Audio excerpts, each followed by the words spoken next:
Demand for oxygen increases. Recouping APEC assets. And second censorship policy launched. This is National EMTV News with Helen Seah. Hello and thanks for joining us for Thursday's news. According to POMGen CEO Dr. Paki Molumi, the demand for oxygen has tripled in the last 48 hours. The isolation ward has been filled to capacity. EMTV was given access and permission by the Port Moresby General Hospital CEO for a short tour of the COVID-19 isolation ward yesterday. This is the COVID-19 isolation ward at the Port Moresby General Hospital. Upon clearance from the hospital's CEO, Dr. Paki Molumi, EMTV was allowed exclusive access to the inside of the ward, located just outside of the main premises. After being given permission by the COVID patients and their families and guardians, EMTV cameras went inside to see the status of a severe COVID patient. The isolation ward is an 18-bed double-story building with 8 mild to moderate cases at the top and 8 moderate to severe cases at the bottom. According to the site manager Nelly Kamblijambi, oxygen is the most critical need, and in the last 48 hours, consumption rate has increased tremendously. The nurse advised the EMTV crew that a severe patient like this one will need a max of 5 G-size oxygen cylinder tanks, and these are the biggest sizes in one shift, and that's just 8 hours. Adding, your lungs cannot operate on their own at the severe stage. POMGen CEO Dr. Paki Molumi says the demand has tripled. He added that the isolation ward has been filled to capacity. Misinformation is causing fear and doubts amongst the masses, but a walk through the COVID-19 isolation ward, you will see firsthand how people are actually suffering from the virus. Some of them experiencing shortness of breath or difficulty in breathing, some needing very high levels of oxygen, ventilators and ICU support. Kilawani National EMTV News. 10 psychiatric patients at the Engau Hospital in Lae were discharged yesterday in order to free wards that would cater for COVID-19 patients.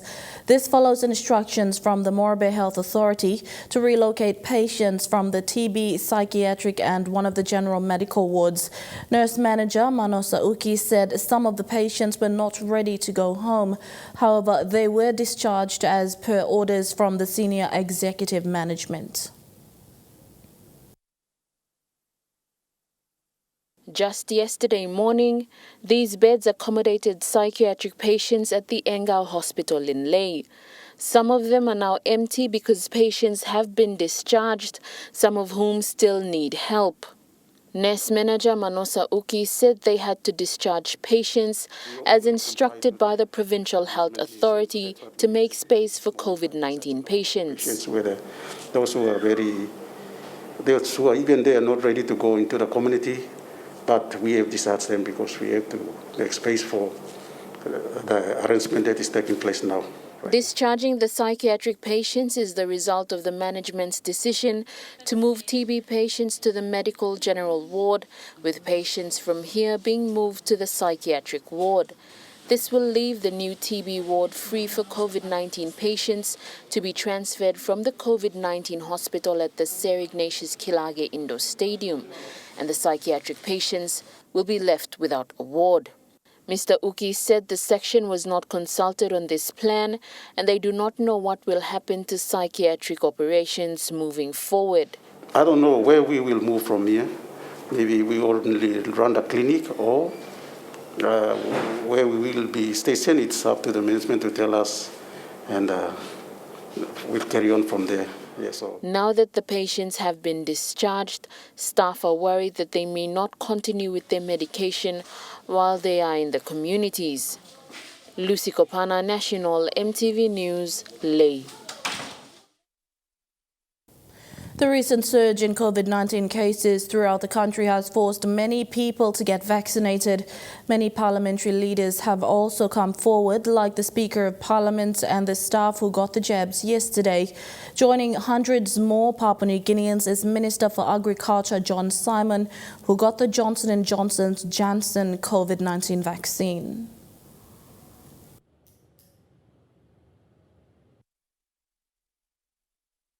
Please, the rest of you, get vaccinated because it is about yourself and your family. Your life is more important for yourself and your family. Get vaccinated and look after yourself for the sake of your family and for the sake of your society and this country. Finance Minister Sir John Pundari is calling on the people who are in possession of the APEC vehicles to voluntarily hand in the vehicles. Since the launching of the APEC vehicle recovery exercise last Thursday, a number of senior public servants, including respected state ministers, have surrendered the APEC vehicles. According to the minister, only 5 of the 102 missing vehicles have been handed in. After the launching of the APEC vehicle recovery process a week ago, 5 of the 102 missing vehicles have been returned. Finance Minister Sir John Pundari is calling out to those still in possession of the vehicles to hand them in. Please, I urge you to return them and let us all together, cooperatively, do the right thing once and for all and end this issue and all this talk on APEC vehicles. Minister says if the vehicles are not returned within the 14 days period, authorities in charge will use force to follow up and recoup the APEC assets. I know that the police and the road traffic authority who are assisting us will be after those persons who are in the possession of public assets, in this case, as I said, the APEC vehicles. And like I said, the unfortunate of arrest will ensue.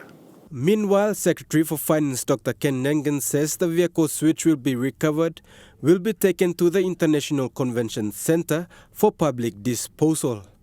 If you are in possession of an APEC-issued vehicle, just return them so that we can publicly tender them. And of course, we will try to give you the first right of refusal for those that are holding on to it. So we're doing anything and everything possible for you to bring it in so that we comply with the public finance management process on the acquisition and disposal of public assets so that we cleanly dispose of all the public assets that were acquired during APEC.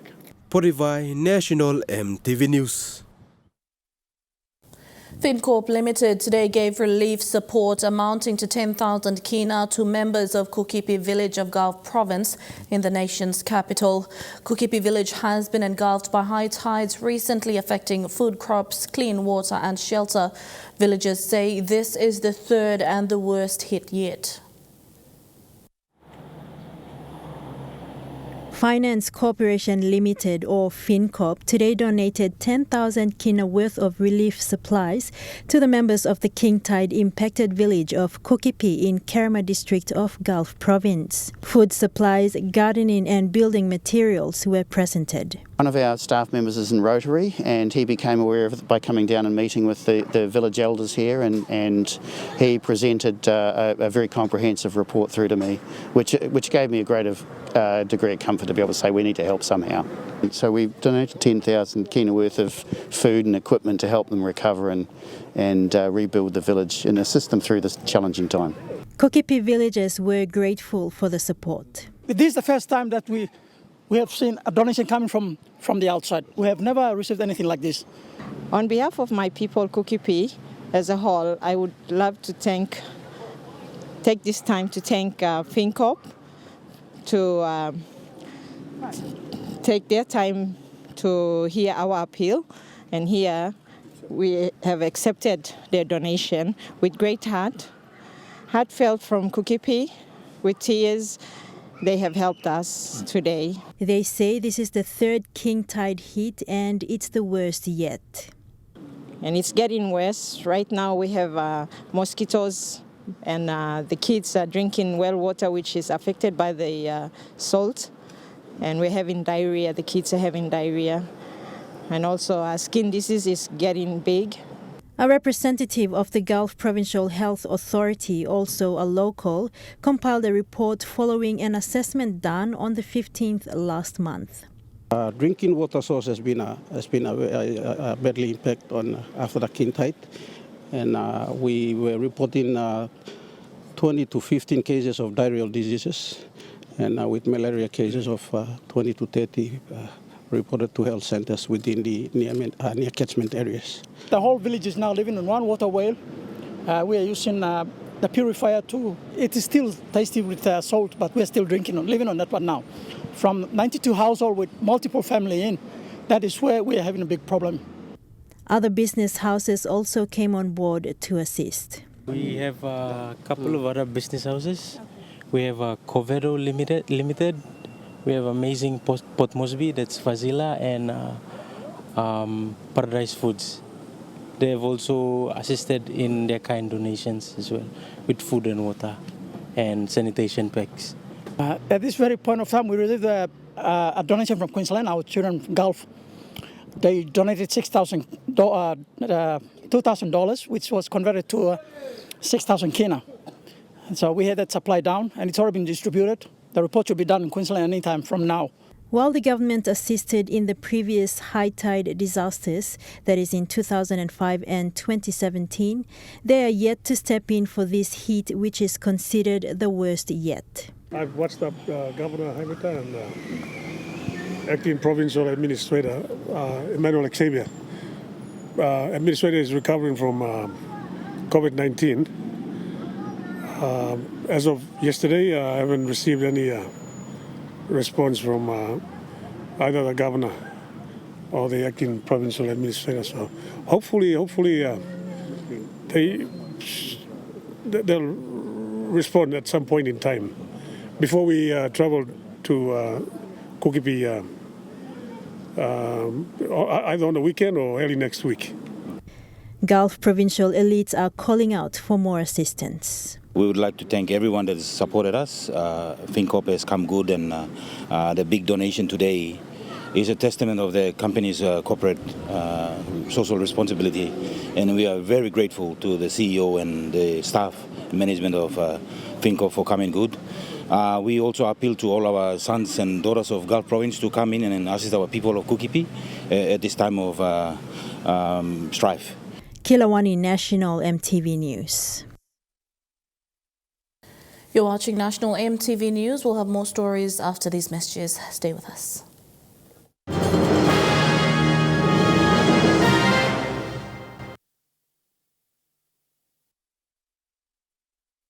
Welcome back. Education Secretary Dr. Uke Kombra has reiterated that all 2021 national examinations for grades 8, 10 and 12 will go ahead as scheduled by the department. In a statement, the Secretary advised all head teachers, principals and provincial divisions of education to take full responsibility of COVID measures and ensure all students are given the support they need to do the exams. Grade 10s will start the examinations from the 11th to the 15th of October, followed by the grade 12s from the 18th to the 22nd and the grade 8s from the 25th to the 28th. Over 244,000 students will sit for the exams. The Office of Censorship today launched its second national policy, which begins its implementation from this year to 2025. Minister for Community Development, Wake Goy, says the world is at the crossroads of fast information and communication technology development, and it's important the office maintains decency on local mediums.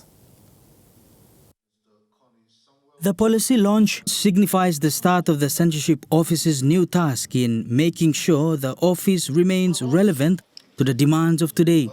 The core values aimed at ensuring local producers of video, audio, pictorial or print content on broadcast and print media is morally and culturally acceptable for consumption. Please fight in the club. No good. Piksana kan samjen yang baikam tasol you got power long schooling all man good. You got power long helping all man good. Give him display information too. Display a piece of paper that mean by launching. We're trying to leave no one behind. We're trying to train our kids to make sure that they're prepared well for the future, to take on the responsibilities to build this nation. And I'm happy that you have that mandate to ensure that our kids and our parents do understand what needs to go into their minds. Due to the rapid changes brought about by global technological advancements in the information and communication technology space, much of the functions have been passed on to the media households and social media users to be responsible. The current laws to police the ICT space for which the Censorship Office operates must be updated. One key recommendation is for the office to work with other line agencies of government like NICTA. NICTA has no business dealing with censorship policy. Let's make the distinction. The Act itself makes that very, very clear. However, through the policy that will be launched today, let's push for a partnership so that the new legislation that follows the policy forms a chain with related legislation, including our digital government bill, so we can work together. Under the new policy, 11 areas of focus have been identified and the Censorship Office will work towards achieving. Bradley Valenaki, National EMTV News. The Department of Provincial and Local Level Government Affairs is a key stakeholder in the national general election process. In the first National Research Institute seminar presentation on preparation towards 2022 national general elections, the department gave an insight into some of its developments which could impact a safe, fair and free elections in 2022.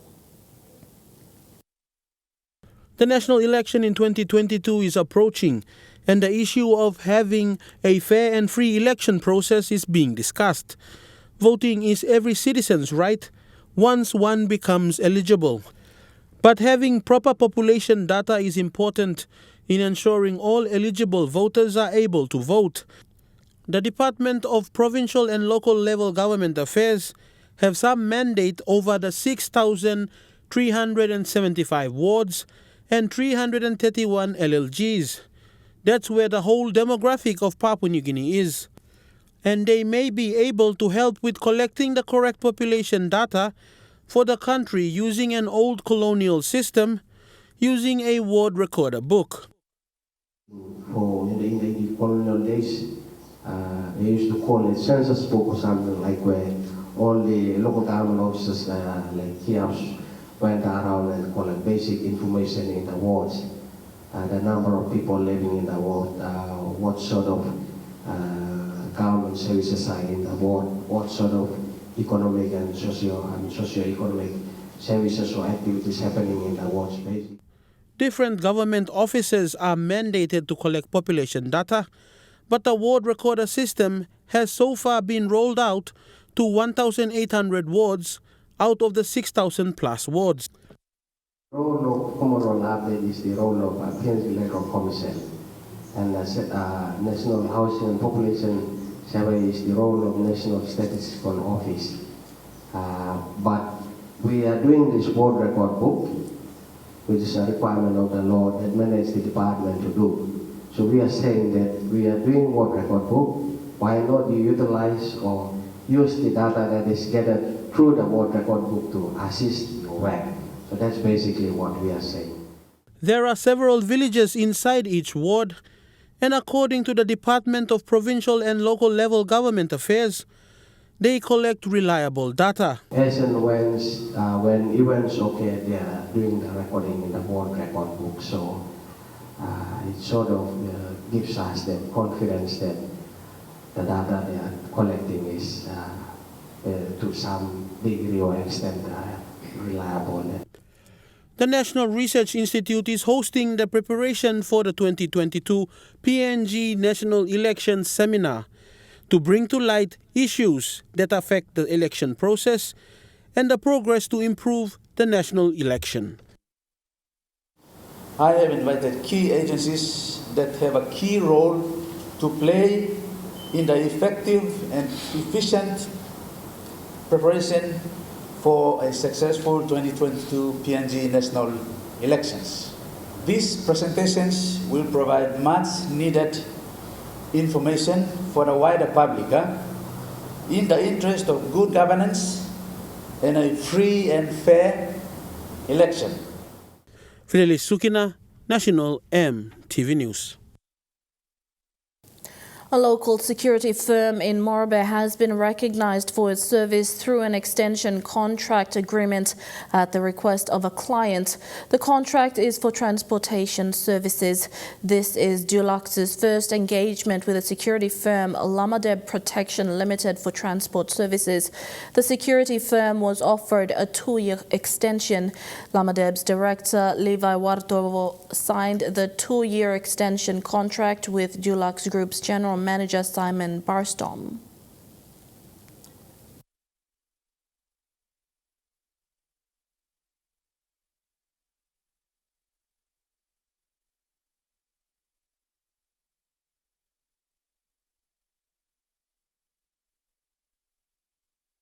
I told my boys to provide the best service to our clients, to prove them that there's a little SMEs that they can provide the best service like the other big companies.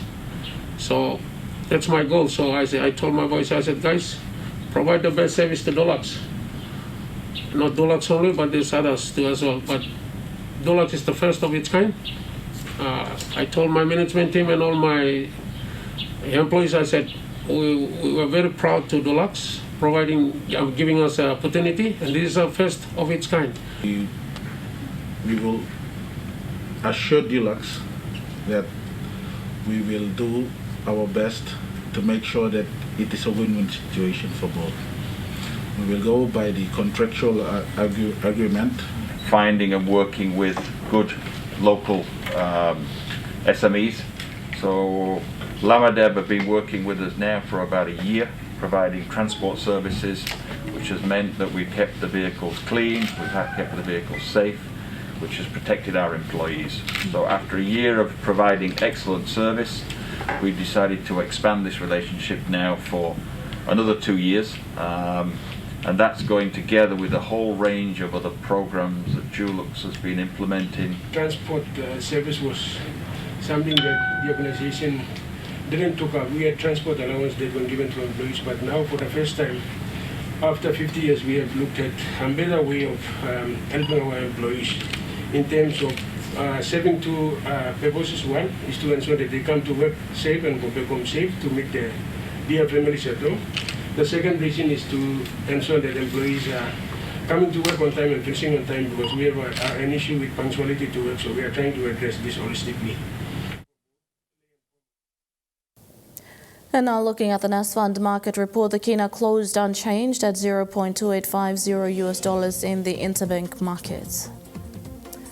At Bank South Pacific, your Kina is buying $0.2775 $0.3775 Australian dollars, $0.2321 euro, and 30.31 Japanese yen. Looking at commodity prices at New York close, gold is trading lower, coffee and copper closed higher, and cocoa closed lower. Crude oil is trading lower, palm oil and copper closed lower. And on the stock market, the Dow Jones closed at 102.32 points higher. The ASX 200 is trading at 50.1 points higher, and the All Ordinaries is trading at 54.9 points higher. You're watching National EMTV News. Trukai Sport is next. All the details after the break.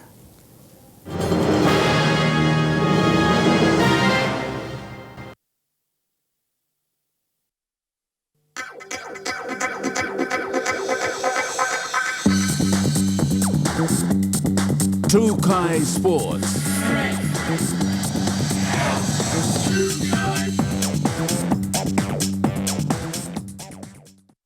Welcome to Trukai Sports.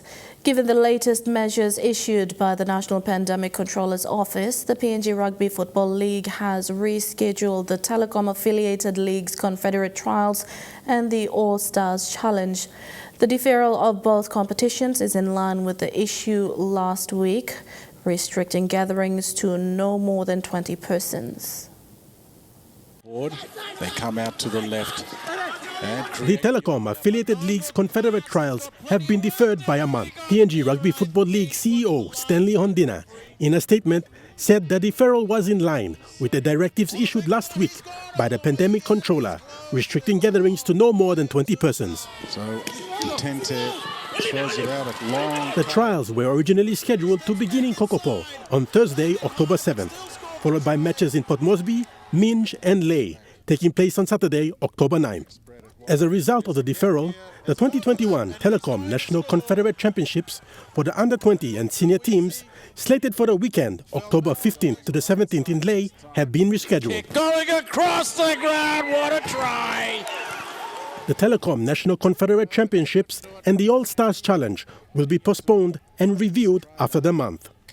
PNG RFL stated that they will comply with all directives issued and will continue to do so. Huxley Lovai, Chukai Sports. And that ends Chukai Sports. The weather report is next. All the details after the break. Chukai Sports.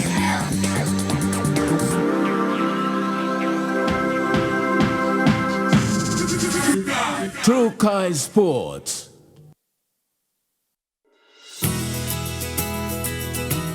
This weather update is proudly brought to you by MoniPlus, with you always.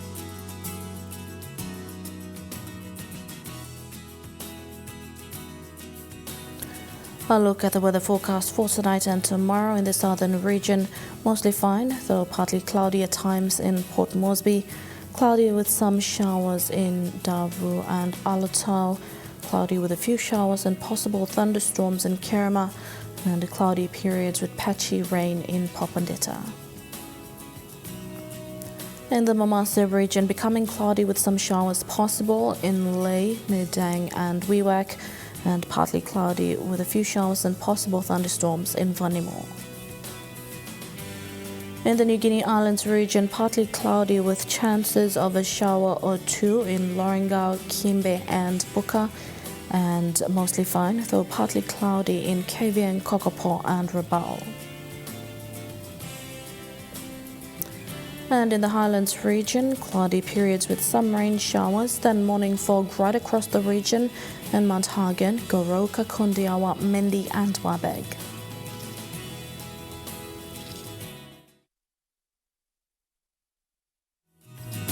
The weather update was proudly brought to you by MoniPlus, with you always. And that's been the news, sport and weather for today, Thursday, 7th of October 2021. Until next time, pleasant viewing, be safe and good night.